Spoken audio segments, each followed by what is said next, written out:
Парламентте жалган жана анык эмес маалыматтан коргоо жөнүндө мыйзам долбоору каралып, депутаттардын 38 ага каршы чыгып, 58 аны кабыл алууга макул болсо да, мыйзам долбоору өткөн жок.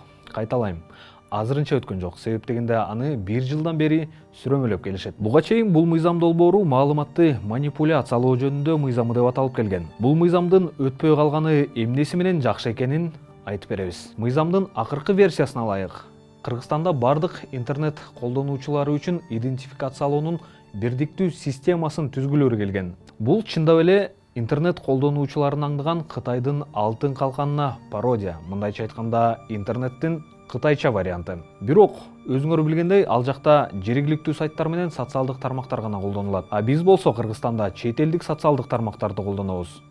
Мындай нерсени Кыргызстанда жүзөгө ашыруу кыйла оор жана өтө кымбат. Бул иш кайсыл бир ыйгарым укуктуу органга жүктөлмөк болгон. Ал кайсыл орган экени, ал кайсыл каражатка ишке ашары да айтылган эмес. Бирок ал бийликке караштуу ыйгарым укуктуу орган болмок экенин эске алганда, мыйзамды аткарууда бейтараптык болмок эмес. Себеп дегенде аны бийликти сындагандарга каршы колдонуп кое алышмак. Здесь риск в том, что в основном иски о защите чести и достоинства, они исходят от должностных лиц, то есть от руководящих органов исполнительной ветви власти, да, руководителей.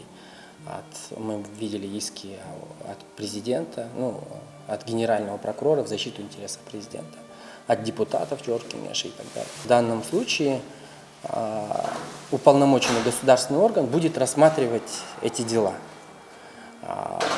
Уполномоченный государственный орган, он всегда подотчетен, во-первых, президенту, подотчетен, значит, депутатам Джорджа и каким образом здесь, так скажем, сохранить беспристрастность, да, независимость, это такой очень большой вопрос. Андан кийин ыйгарым укуктуу органга жарандардан же юридикалык жактардан кайсыл бир маалыматка карата арыздануу түшсө, ал 48 сааттын ичинде соттун катышуусу жок эле аталган маалыматты жайылтууга тыюу салуу чечимин чыгарып кое алмак. Маалыматтын жалгандыгын кайсыл эксперттер аныктай турганы да түшүнүксүз. А бирок ыйгарым органдын чечимин провайдер же барактын ээси сутка ичинде аткарууга милдеттүү болмок.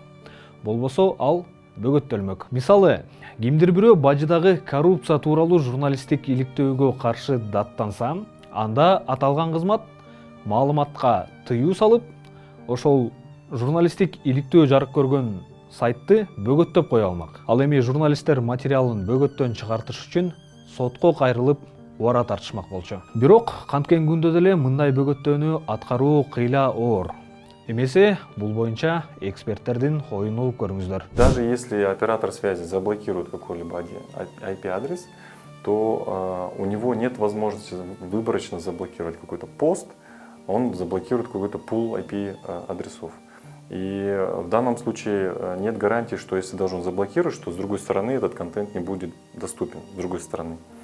Поэтому это не решение проблемы, это как латание дыр. Нам очень непонятны механизмы реализации, нам непонятно, как будет приниматься решение по заявлению, как будет блокироваться именно пост, именно пользователь.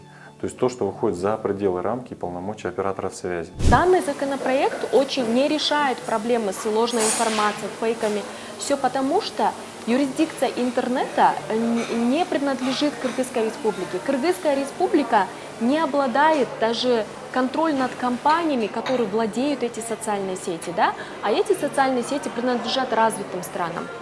Учитывая эти обстоятельства, сегодня хочется сказать, что создаваемые законодательные механизмы как будто бы созданы для того, чтобы закрыть рты активистам. Дүйнөдө анык эмес маалыматтарга каршы күрөшүү маселеси медиа сабаттуулук аркылуу чечилет. Эгерде эл санариптик гигиенанын эрежелерин билсе, геморройду чеснок, ал эми коронавирусту имбир менен дарыласа болот деген фейктер өзү эле аудиториясыз калат. А бирок Асылбаева менен анын үзөңгүлөштөрү бүткүл кыргызстандыктардын медиа сабаттуулугун көтөрүү кыйла кымбатка турат деп эсептешкен. Ал эми биз фейктер менен реалдуу күрөшкөндөр бийлик өкүлдөрүнө реалдуу фейктер менен күрөшүү пайдасыз деп так кесе айта алабыз. Себеп дегенде дипфейктердин фермалары дайыма дал ошол бийлик өкүлдөрүнө жалданып иштешет. И когда мы говорим о том, что повышение медиаграмотности, и вот опять же с точки зрения использования бюджетных средств, вот как раз вот эта медиаграмотность, она повлечет за собой большие затраты. Я согласна, что это обязательно нужно делать, но ни одна медиаграмотность, ни какой-то там уровень, так скажем, как пользователя интернет, все равно не мешает сидеть под фейковыми аккаунтами и писать совершенно, так скажем, недостоверную информацию.